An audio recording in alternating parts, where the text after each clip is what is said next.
Olá, sejam todos bem-vindos. É um prazer estar novamente com vocês por este canal. E hoje nós vamos conversar sobre ansiedade e depressão, em virtude de nós estarmos no mês de setembro, que nós temos a campanha do Setembro Amarelo, que é uma campanha de prevenção ao suicídio. Então é importante nós falarmos sobre isso. Então, para esse bate-papo, nós temos uma convidada toda especial, que é a psicóloga Jaqueline. Então, eu vou estar passando para ela se apresentar. Desde já eu agradeço você ter aceitado o convite e estar conosco nesse dia. Obrigada, pastora Renê. Eu agradeço o convite e fico lisonjeada por estar aqui. E falando, já que deu oportunidade para eu me apresentar, sou formada em psicologia, estou aí concluindo uma pós-graduação em avaliação psicológica, formação também em terapia comportamental. Então, a gente tá alcançando caminhos e nesse alcançar caminhos a gente alcança também pessoas, que é o maior objetivo. E alcançando pessoas, a gente alcança o reino dos céus, que é o maior objetivo nosso. Então, eu agradeço e fico à disposição sempre que puder. Que bom, então seja bem-vinda. É uma alegria ter você aqui para a gente conversar, e estar tirando dúvidas, porque é muito importante termos uma especialista na área para tirar essas dúvidas. Eu falo sobre isso, me preocupo, porque também cuido de pessoas, mas não tenho o conhecimento que você tem e sou grata por você ter aceito o nosso convite, tá? Então fique à vontade também aqui. Tá? Então vamos conversar então um pouquinho sobre ansiedade e depressão e gostaria de perguntar a você, como nós identificamos, quais são assim os primeiros sinais de alerta para nós identificarmos que estamos caminhando para um quadro de ansiedade e depressão. E aí, quando a gente fala de ansiedade, a ansiedade ela é normal, ela tem que existir sim. Não existe ser humano sem ansiedade, é natural do ser humano. Quando é que se torna patológico? Mas antes de falar da patologia, quais são os sintomas de uma ansiedade? Quando é que a gente fica ansioso? Quando a gente recebe um convite para alguma coisa, por exemplo esse, o coração palpita, dá sudorese, que é o excesso de suor, as mãos ficam meio geladas. Então isso é uma ansiedade natural, é normal, a gente anseia por isso daqui. E isso nos faz a gente gostar e querer e ter perfeição para o que faz. Senão a gente não quer trabalhar, a gente não quer fazer nada. É verdade. A ansiedade é para isso. E quando ela se torna patológica? Quando eu começo a ter adoecimento e prejuízos. Quando a família começa a ter prejuízos. Por exemplo, quando o indivíduo ele começa a ter ataques, crises de pânico, por exemplo, e a gente entra em algo mais profundo da ansiedade, que pode ser crise de ansiedade ou transtorno do pânico, que é algo muito mais profundo e que tem a ver com a ansiedade também. E aí, como que é isso? A gente vê vários sintomas, tudo junto e de uma vez só. Como que é uma crise de pânico, por exemplo? A pessoa está tão sobrecarregada de uma ansiedade e quando ela pensa, e existe um gatilho para isso, e isso é muito rápido, muito sutil. Quando ela pensa, começa a vir tudo de uma vez só. A sudorese, a taquicardia, a falta de ar e a impressão e a sensação de que vai morrer. Então, se torna algo desesperador. E muitas vezes se torna constante. Quando se torna constante, começa a ter prejuízos. A pessoa não quer mais sair de casa, começa a se sentir irritado, começa a ter raiva da situação e ao mesmo tempo não sabe como resolver. Então, começa a ter outros problemas de risco da saúde, que é o problema de pressão alta. A pessoa come demais, engorda demais, e aí ou emagrece demais. Então, N situações põem em risco a nossa saúde quando deixamos e não cuidamos da nossa ansiedade. Então, fica um alerta para nós cuidarmos da nossa ansiedade. Ela tem que existir sim, Não existe ser humano sem, mas ela precisa estar equilibrada. aí, falando da depressão, né? O que é a depressão? A depressão é uma alteração do humor. Tem a ver com um humor mais diminuído, né? E aí, quando a gente fala dos dois, é interessante que, de uma forma muito grotesca, quando se fala de depressão, a gente pode falar, de uma forma muito grotesca, de excesso de passado, né? E quando fala de ansiedade, fala de excesso de futuro, né? Uma preocupação exagerada, um medo de não dar certo. E é interessante que dentro da ansiedade, parece que todos os medos vêm juntos de uma vez só, né? E aí, voltando para a depressão tem excesso de passado, a falta de perdão tem a ver. Tem vários fatores de risco, igual, por exemplo, tem um fator ambiental, né, que tem a ver com as brigas constantes dentro de casa, separação de pais, falta de união dentro de casa, o ressentimento, um outro fator, que é a questão biológica. Tem um fator, né, no campo biológico, tem um fator da genética. Então, esses fatores que a pessoa já tem, né? A pessoa já tem uma prévia para isso. E aí, juntando com situações ambientais, se torna um gatilho, né? Outras doenças também pode trazer e pode desenvolver mais ainda rápido uma depressão, como, por exemplo, a hipotiroidismo, né? O excesso de, vamos dizer, de querer construir algo e não consegue. Isso vai exagerando, que chega uma hora que a pessoa cai no desuso de pensar e dizer, não deu certo, então, poxa vida, olha que fulano de tal está dando certo. E as redes sociais é um fator também que nos ajuda a adoecer mentalmente. Verdade.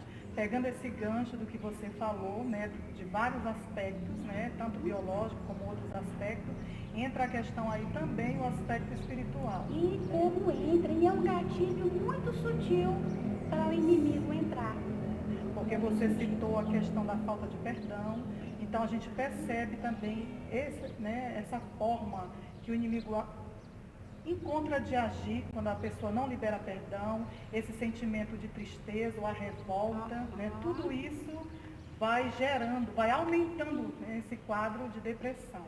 Então, acredito também, Jaqueline, que é importante aí saber o momento certo de pedir ajuda, né? Porque muitas vezes a pessoa está entrando por um quadro de ansiedade ou até mesmo já de depressão, um pouquinho mais avançada, mas ela fica calada, ela não conta para ninguém, e aí a tendência é piorar e corre um risco, né?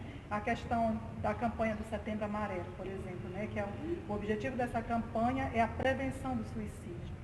Então, a ansiedade, a depressão, ao meu ver, caminha para isso, se não for tratada, se não for dado a ela a devida atenção e o cuidado necessário que ela exige, né? Dentro de um comentário do Setembro Amarelo se fala, falar é a melhor solução. Por que falar é a melhor solução? Porque quando nós falamos, é como se existisse um monte de monstrinhos aqui, de um lado, falando, não vai dar certo, você não consegue, você é isso, você é aquilo. Quando nós falamos, é como se a gente estivesse denunciando. Olha, eu estou tendo esse pensamento e eu estou com vontade de fazer isso, isso e isso. Quando nós falamos para a pessoa certa, ela vai nos ouvir, vai nos ajudar. E é como se anulasse esses pensamentos, esses monstrinhos que estão falando. Há um bloqueio quando nós falamos. Olhando para uma forma espiritualizada, nós vemos que o inimigo ele faz esse papel o tempo todo. Já não basta ter um problema de saúde mental, vem o inimigo aproveitando das nossas dores, das nossas feridas emocionais. E eu sempre digo que enquanto Deus habita no perfeito louvor, nessa alegria, nessa satisfação, o inimigo ele vai usar das nossas feridas emocionais para nos impedir de nos apresentarmos o perfeito louvor a Deus. Então, olha olha que ciclo vicioso que a gente vive todos os dias. E é uma constância. E se nós pensarmos bem, nós devemos pegar, somos obrigados todos os dias pegar a armadura que a Bíblia fala em Efésios. E usar de forma adequada, né? Proteger nossa mente, proteger nossos olhos, proteger, né, a nossa frente e nossas costas. E como é que nós fazemos isso? Nem através da leitura, através da oração, e através de um aconselhamento, através de um profissional. Quando é que eu devo buscar um profissional? Quando esses outros recursos eu perceber que não estão me ajudando. Quando eu perceber que tudo que eu fiz, eu já fiz uma análise de tudo. Né? E a gente precisa fazer essa análise todos os dias. Eu estou bem dentro da minha casa? Eu estou bem com a minha vida espiritual? Como é que está o meu relacionamento com Deus? Eu estou bem na minha escola, no meu ambiente de trabalho, nos meus relacionamentos? Eu estou satisfeita com o pouco que eu tenho? Eu estou satisfeito ou satisfeita com o muito que eu tenho? Com as pessoas ao meu redor? Se houver uma brecha de insatisfação, uma lacuna que está ainda por ser preenchida, aí eu preciso rever meus conceitos. Se for uma questão de, eu já fiz tudo o que eu pude, já foi no profissional, ainda não, busque o profissional, né? O profissional vai estar apto para ajudar da forma mais precisa. E eu sempre digo que os evangélicos têm a opção de encontrar pessoas evangélicas, porque as pessoas evangélicas tendem a observar melhor esse outro lado. Porque existem situações que são só psicológicas. E muitas vezes a gente endemoniza. Sim. Né? Espiritualiza tudo, né? Isso é importante falar. E principalmente a depressão. Em quantos casos de depressão que a gente diz, você está endemoniado. E quando a gente percebe, a gente que é profissional, a gente percebe, é uma depressão, precisa às vezes de medicamento para ajudar, precisa ser ouvido, precisa resolver o problema dentro de casa mesmo. Né? E a depressão, ela vem por essa energia que se esgota. Né? No início você começa, você ainda tem um pouco de força, você fez tudo o que pode, não deu conta, aí vem, é como se te sucumbe, e você paralisa, e você entrega suas forças. Né? Então esse a é o depressão, momento mais crítico, né? Mais perigoso. Quando entrega as forças, você não dá conta de fazer nada, e nem de querer ajuda, e é muito natural você não querer ajuda. Por quê? O que uma pessoa depressiva pensa? Eu fiz de tudo. Agora, se quiserem, tolerem eu do jeito que estou. Eu fiz o que pude. Então, qual é a nossa alerta e a nossa preocupação até? Vamos nos cuidar para não chegarmos nesse ponto. Todos nós temos a tendência para isso. Todos nós. Porque nós somos seres que lutamos e muitas vezes a gente não consegue o que quer. Nós somos seres assim. E quando a gente chega no nosso limite, a gente diz, poxa vida, fiz o que pude, e a gente começa a culpar, né? Os pais, até Deus a gente culpa. Né? Eu é que não presto, eu que não valho nada mesmo. Então a gente não pode deixar chegar a esse ponto extremo. E a gente está cuidando para que não chegue, né, a esse ponto. Se observe antes, recorra, né, peça ajuda pastoral, profissional. Às vezes o amigo não vai saber te falar. Existem amigos que conseguem ajudar, mas nem todos conseguem. Outra coisa importante é a gente saber que às vezes até já está no aconselhamento pastoral, digamos assim, tem um acompanhamento, tem alguém da sua confiança, só que muitas vezes é como você abordou, nem tudo é espiritual. Existe uma questão que não é espiritual. Então, muitas vezes, a depressão, principalmente a depressão, ela tem que ser acompanhada, tanto por um acompanhamento pastoral, de aconselhamento, mas ele também precisa de um acompanhamento profissional. Eu vejo a questão do equilíbrio das duas coisas caminharem juntas e, com isso, com certeza a recuperação será mais rápida. né? Porque o aconselhamento pastoral é muito importante, a palavra de Deus, né? Ela é viva e é eficaz, então nós fazemos uso da palavra de Deus, da oração, que são armas espirituais, mas isso não isenta a pessoa de procurar também a ajuda do profissional, porque ele pode estar enfrentando um quadro depressivo que não é espiritual, ele precisa do acompanhamento especializado. E aí, pastora, eu sempre digo que em um campo de possessão maligna existe uma questão psicológica.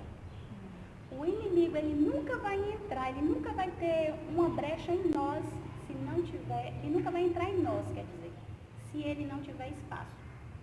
Legalidade. A legalidade.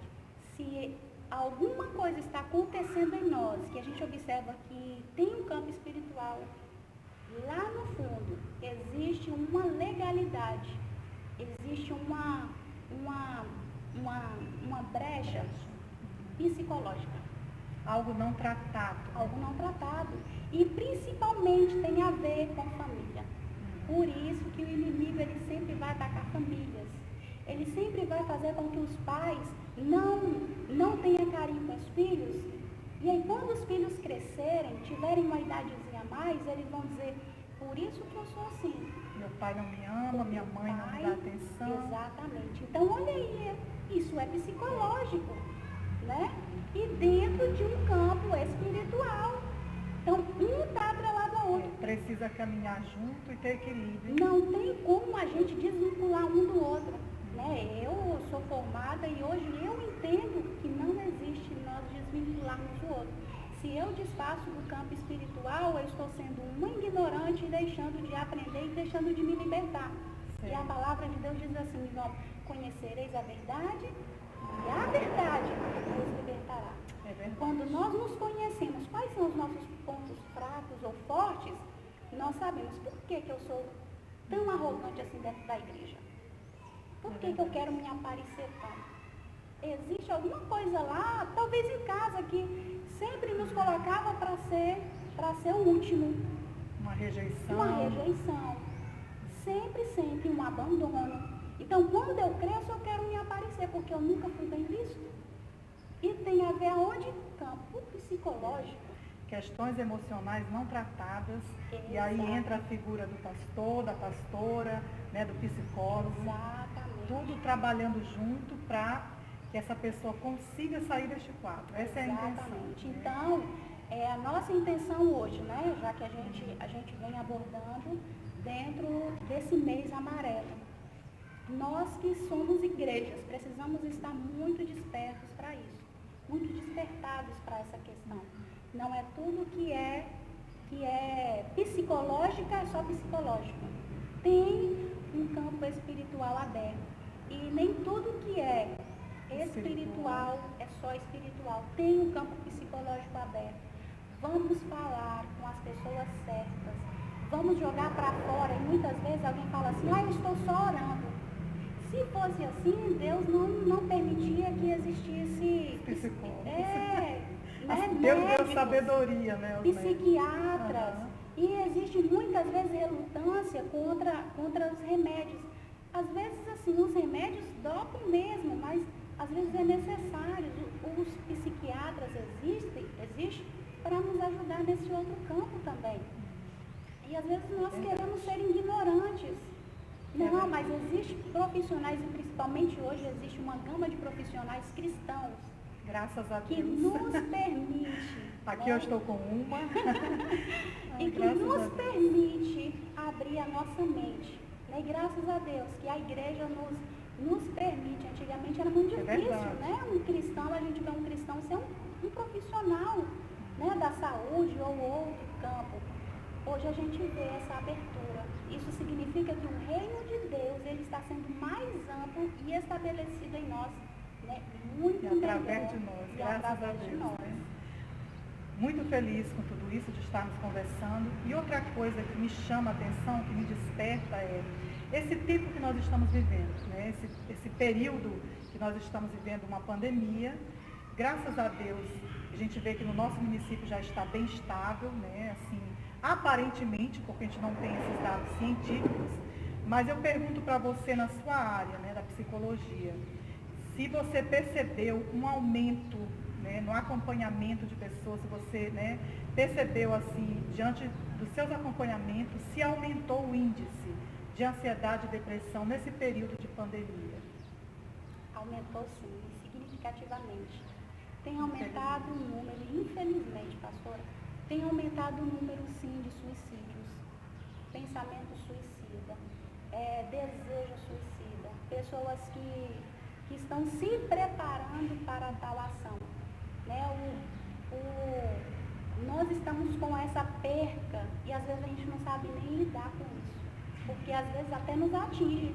Verdade. Se nós não tivermos firmeza e nos preparando todos os dias, isso é uma luta, eu sempre digo que isso é uma luta de todos os dias. Todos os dias. Não existe super-homem, super-mulher ou super-profissional, isso não existe. Todos os dias nós precisamos estar engajados em pegar as armas certas. Verdade. E aí tem aumentado sim, aí existe uma preocupação muito grande diante, né, das famílias estarem em casa e terem que fazer uns reajustes, às vezes até bruscos. Os filhos deixaram de ir para a escola, ficaram dentro de casa. Alguns pais não sabem lidar ainda com isso. E os pais tiveram também que ficarem confinados, estavam confinados dentro de casa. E não sabíamos como fazer, como realizar as atividades com todo mundo junto. Né? Estávamos acostumados, apesar de sermos família, foi algo novo, né? Cada um no seu canto. De manhã vai para a escola, de tarde faz isso, à noite. Só à noite ali um tempinho para se encontrar. Então essa dinâmica foi abruptamente mudada. Então, mudando tudo, a mente começa a ter um turbilhão, começa a ter um exagero de preocupações, exageros de medo.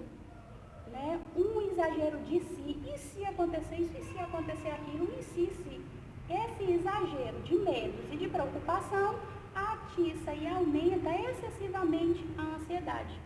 Por isso que a gente vê muitos casos hoje de pessoas com excessiva ansiedade e não sabem lidar com ela, porque naturalmente não estamos nem preparados para isso. Enquanto profissionais, sim. Mas enquanto pessoas, a gente não sabe lidar com a ansiedade.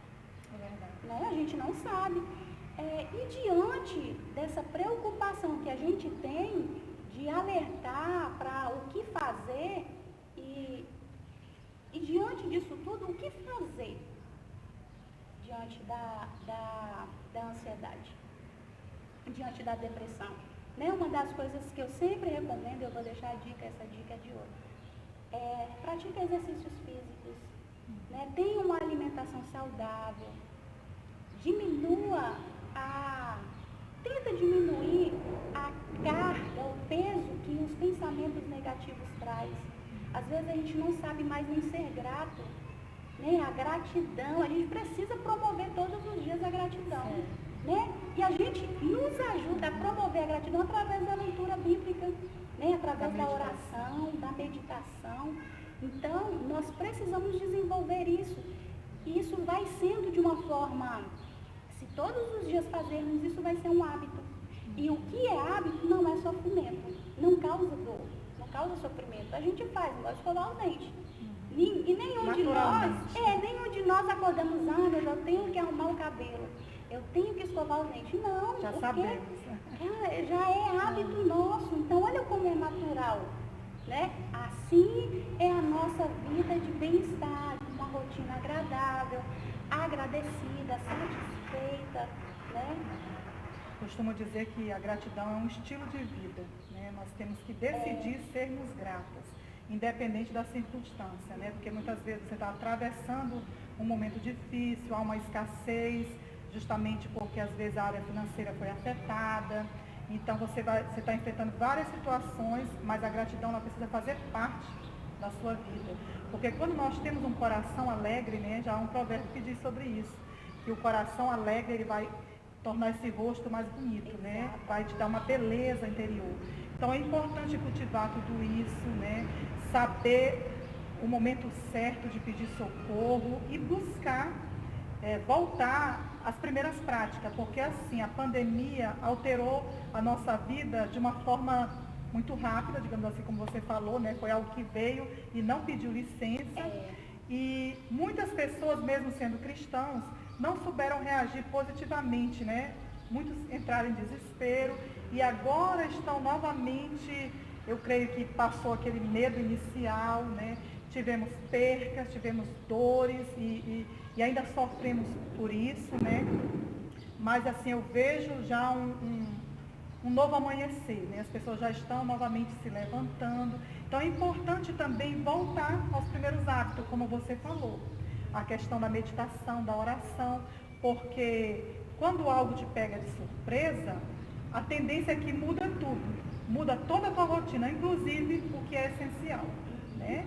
O que é essencial, você ter uma vida devocional, você orar, você falar com Deus, você ouvir a instrução, né, pelo Espírito Santo. Então, tudo isso é muito importante. E outra coisa, pastora, é a gente estar atentos às mínimas coisas. Igual, por exemplo, dentro de casa, às vezes, né, o cônjuge, o filho, a filha, né, às vezes até a funcionária faz uma coisa e a gente acha que é obrigada a fazer. Não, a gratidão também está nos mínimos detalhes de fazer, agradecer pelo copo de água que a pessoa dá e praticar isso também.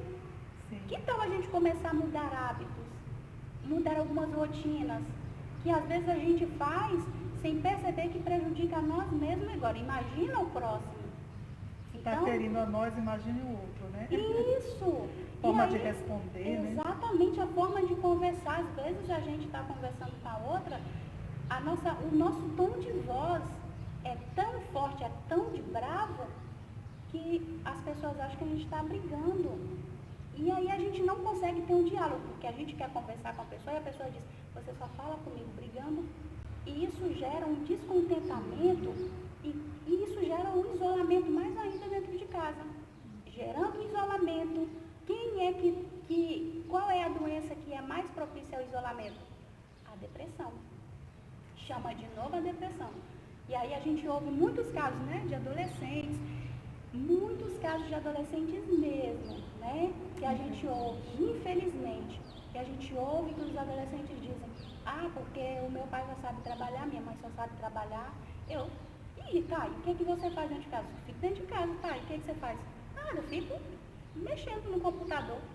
E agora, mexendo no computador, e aí? Né? Olha quantas artimanhas a gente vê na internet, quantas coisas ruins. Então, nós pais, né? Eu não me refiro a pais a mim, mas nós, né? Mas eu sou tia. Então, nós precisamos estar atentos a esses detalhes, a forma como a gente fala, a forma como a gente conversa com os filhos, conversa com a esposa, com o esposo. Isso tudo a gente precisa atentar, e é época de fazer mudanças. Leves mudanças pode mudar a nossa rotina, a nossa forma do outro se referir como a gente, uma pessoa bacana, né? Uma pessoa legal, uma pessoa dinâmica, alegre. Mudar dinâmicas, né? É tempo de mudança. Fazer uma autoavaliação. O mundo não teve que mudar para se adaptar de uma forma muito bruta. Nós temos a opção ainda, pastora, de mudar de uma forma ainda lenta, de dar leves passos. Para melhor, né? Para melhor. Uma boa leitura de um livro, leitura de devocionais, ouvir hinos, louvores, músicas que te elevam, né, a sua autoestima, que te deixa bem, que te traz Deus principalmente para perto de ti. Oração, leitura da palavra de Deus. Então, isso tudo. E outra coisa, se você já faz isso tudo e ainda mesmo assim persiste, tem alguma coisa que está atrelado ao seu passado e alguma coisa que está te acionando, estimulando o que já tem. E aí eu indico o profissional. O psiquiatra, se for o caso, o psiquiatra vai te ajudar se for o caso. O psicólogo não é questão de doido, né? O psicólogo não trata doido, o psicólogo trata nós, pessoas E quem disse que nós não temos um pouquinho de loucura? Temos, cada um de nós temos um. A gente vê que ainda tem muito preconceito em relação à saúde mental, né? A gente vê que ainda há um preconceito quando a gente lidamos sobre isso, a questão da saúde emocional, que nós precisamos cuidar da nossa saúde mental. Exatamente. Algumas pessoas ainda rejeitam, mas é um fato, né? E nós precisamos estar abertos para isso. Então eu quero desde já agradecer, mais uma vez, agradecer que você aceitou o nosso convite, a sua contribuição, tenho certeza que vai alcançar muitas pessoas e abriu, né, um leque assim, no entendimento. E eu quero finalizar também, depois você vai ter, né, a sua forma de finalizar, mas eu quero finalizar dizendo a todos que nos acompanham que o cristão não está isento da ansiedade e da depressão. E que muitas vezes, né, a gente quer tratar todas as questões como espiritual e achamos que isso não acontece, se nós, ou então nós mesmos geramos o preconceito, né, se nós vemos alguém em nosso meio enfrentando um problema de ansiedade e depressão, nós já dizemos que ele está longe de Deus, ou que ele não está bem, né, está desviado, e essas questões aí que devem ser lançadas por terra, porque isso é ignorância, né? E prestar atenção, porque há relatos bíblicos que comprovam que a depressão, a tristeza acompanhou muitas pessoas, né? Estão descritas na Bíblia, eu posso citar Davi nas suas crises, o próprio Elias, o grande profeta Elias. Então, nós temos que estar abertos para saber, pastores também, pastores e pastoras, saber que se o nível, né, de ansiedade ou depressão está aflorando ali de uma forma que você não está conseguindo lidar, busque a ajuda de um profissional, porque nós temos muitos quadros, né, que a gente acompanha, não em Tailândia, mas em outros municípios, a gente vê suicídio de pastores, né? E de filhos de pastores, então é algo assim lamentável e também é um alerta, porque nós temos que tirar isso da mente, que nós não precisamos procurar ou que isso é vergonhoso. Então eu quero agradecer a sua contribuição, né, que assim, do entendimento. Muito obrigada, Jaqueline, por estar conosco hoje, trazendo esse esclarecimento. Tá? Eu que agradeço, pastora, e eu fico feliz. Quem sabe outra oportunidade de estar abordando um outro tema, né? É verdade. E fica a dica, vamos nos organizar mentalmente. E nos organizando mentalmente, a gente consegue organizar a nossa vida e organizar a nossa casa e as nossas interações sociais. Obrigada, pastora. Até um outro dia. Sim, muito obrigada também.